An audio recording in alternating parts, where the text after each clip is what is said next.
4-5 दिवसांपूर्वी ज्या खराच्या मुलाला ताब्यात घेऊन पोलिसांनी कसून चौकशी करून सोडलं तो नंतर फरार झाल्याची चर्चा रंगतीये। खराच्या पत्नीपाठोपाठ मुलगा गायब झाल्याचं बोललं जात आहे।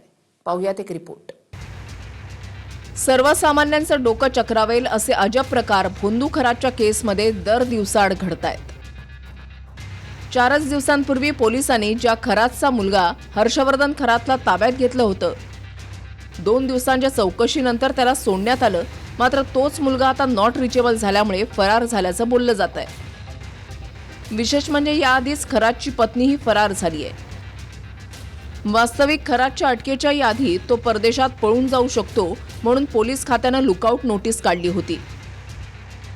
मात्र खराच्या तपासामध्ये त्याची पत्नी आणि मुलगा हे दोन्ही महत्त्वाची लोक असताना त्यांच्याबद्दल दुर्लक्ष का झालं असा सवालही उपस्थित होतोय।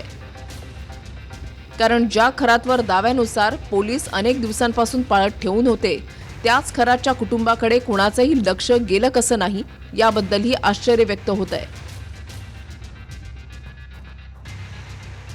थोडक्यात भोंदू खरात अटकेत आहे।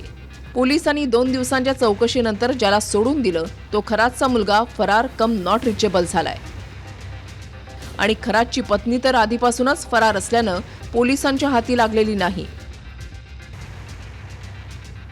देवाधर्माच्या नावानं खरात फक्त महिलांचीच फसवणूक नव्हे तर मुंबईतून एक हवाला रॅकेटही चालवत असल्याचं बोललं जात आहे। सूत्रांच्या माहितीनुसार अशोक खरात मुंबईच्या एका पंचतारांकित हॉटेलमधून हवाला रॅकेट चालवत होता। एका दिवसाचं 25,000 रुपये भाडं असलेली हॉटेलमधली विशेष रूम खरातसाठी 365 दिवस बुक असायची। हॉटेलमधूनच कोट्यवधी रुपयांची देवाणघेवाण होत असल्याची माहिती आहे। खरातच्या हवाला रॅकेटचे दुबई कनेक्शन समोर येण्याची शक्यता आहे।